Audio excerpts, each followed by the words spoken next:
This is a mushroom. They can be cute. And they can also be delicious, especially in pasta, soup, risotto, barbecues, and of course, pizza. But in the world of The Last of Us, mushroom eat you!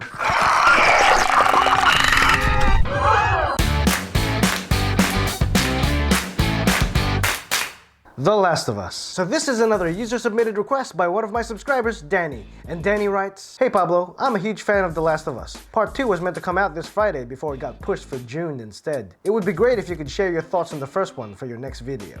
Thank you, Danny, for writing in. And yeah, I was pretty bummed about Part 2's release date getting pushed back a second time. But at least we get our hands on it in just 3 more weeks. Now for those of you who are wondering how to submit a review request to me, it's just 2 simple steps. Hit that subscribe button and write in the comments. Now let's talk about The Last of Us.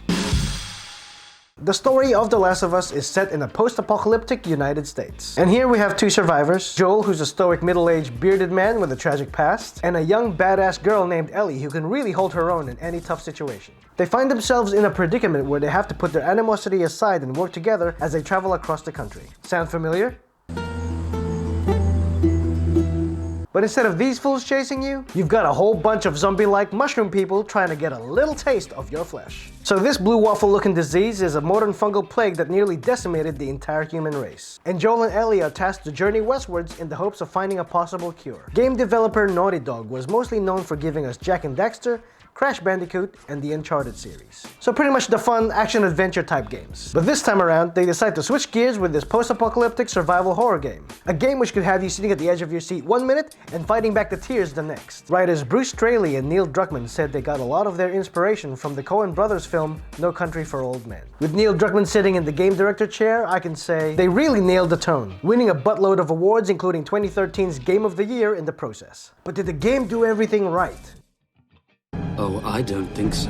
Now there's a lot of great things about this game, but first let me tell you about the areas where I thought the game was lacking. Namely, the puzzle-solving elements. Not only were they few and far between, a lot of them felt repetitive. Grab the ladder, climb the ladder, push the garbage bin, grab the wooden plank and use it as a makeshift bridge. And the pallet to help Ellie cross a body of water, that got old pretty fast. They practically spend an entire year together, and you're telling me Joel didn't find a single opportunity to teach her how to swim? Does he still have the right to preach about the importance of survival?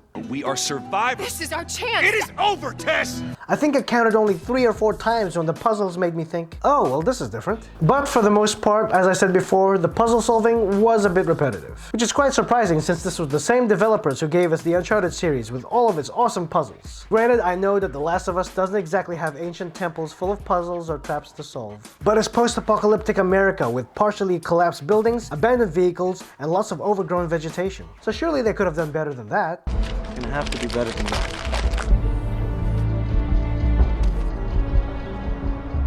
That's more like it. Aside from wishing there were more enemy types within the infected category, I didn't have too many problems with the enemy AI. Or at least I don't remember because it was overshadowed by the ridiculous behavior of the friendly AI. When I'm trying to be stealthy like a post-apocalyptic ninja, the last thing I want is for the friendly AI running around making a whole lot of noise. I'm looking at you, Bill.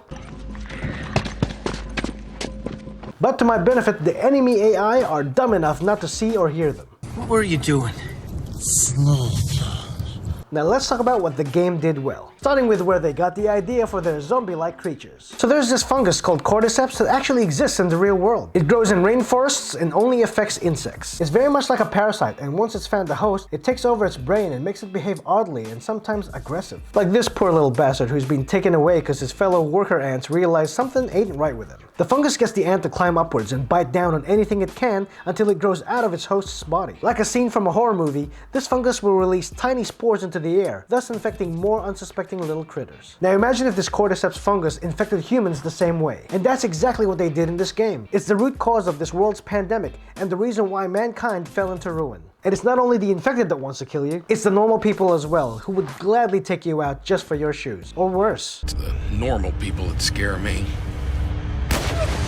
Urban landscapes have been reclaimed by nature, and the remaining population comprises of a lot of crappy people. And all of this serves as the backdrop for our 2 main characters, as the story tackles themes of love, loss, redemption, and how far you're willing to go and what you would do to save the ones you care about. At the heart of this game's story is the relationship between Joel and Ellie. And we have front row seats watching these characters evolve from 2 people who couldn't care less about each other to developing a paternal father-daughter-like bond. James Bond.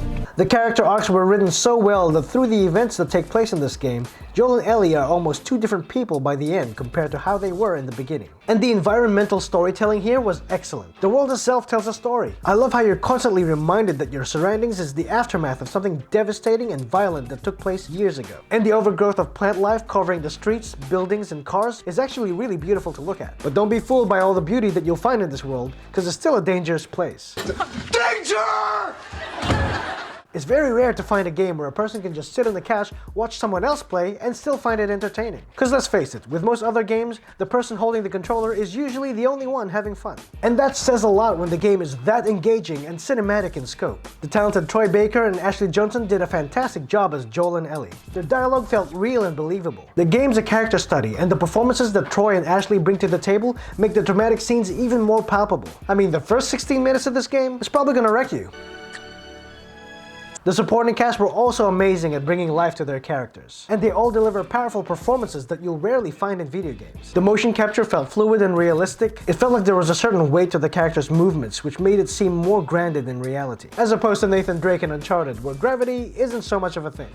Gustavo Santaolalla's score is hauntingly beautiful. I mean, what else would you expect from the man who won an Academy Award for Babel? Within the music, you'll feel despair, helplessness, and hope. If I hear just the music on its own, I'm instantly teleported back into the grim but beautiful world of the game. The bottom line is, it captures the mood perfectly. And the graphics are so amazing, especially for 2013 standards. It was very lifelike and made the game the perfect swan song for the PS3. And only improved upon in the PS4's remastered version. The survival elements were great. Not once did I ever feel OP in the entirety of the game. It made me feel like I barely survived by the skin of my teeth. Every bullet, every rag, brick, or bottle that I pick up could be the difference between life or death. You make every shot count. And the melee combat can be brutally gory, but as a third-person shooter, it's serviceable. It didn't break any new ground here. It's more or less what we've seen before in the Uncharted series. So it's not bad, it's just, it'll do.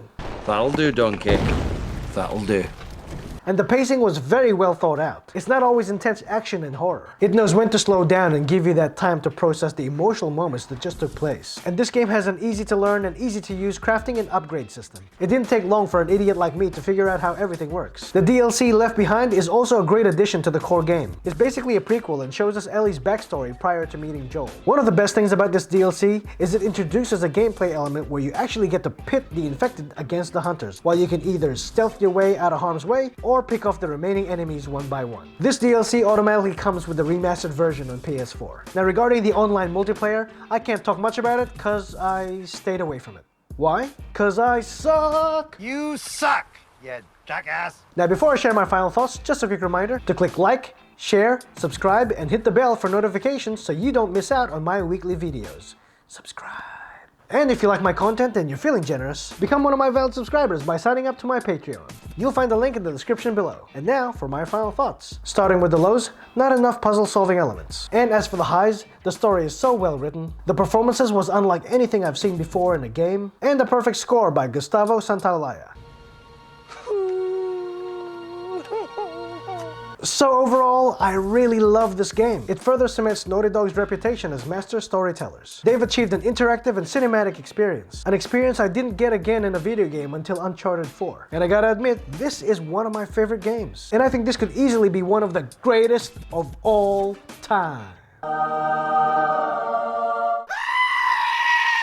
Again, this is available on the PS3 and the remastered version on the PS4 with an aggregate score of 95% on Metacritic. So it's no surprise that you'll find this game in many top 10 lists of best games of all time. A masterpiece like this that blurs the lines between video games and movies is sure to make Hollywood take notice. And why not? This game's better than a lot of zombie movies and zombie shows out there. In fact, they're developing a show about it on HBO with Chernobyl's Craig Mazin to be the showrunner. So now the real question is it still worth playing before Part 2 comes out? And the answer is, hell yeah, especially since Part 2's coming out. I swear to God, Part 2's got me so excited, I'm like a crackhead waiting for my Last of Us fix. Have you played The Last of Us yet? If so, I've shared my thoughts, now I want to hear yours in the comment section below. And while you're there, let me know what I should review next. And remember guys, I take user-submitted requests. All you have to do is subscribe and comment. And who am I, you ask? I'm Peter Pablo. Bye for now. To be continued. I hate cliffhangers. So you want to subscribe to my channel but you don't know how? Well, all you have to do is click right here. And if you like this video and you want to see more, well guess what? I got more where that came from. So this blue, shit, I can't believe I'm saying blue waffle. Whew. Does he still have the, does he still have the, okay.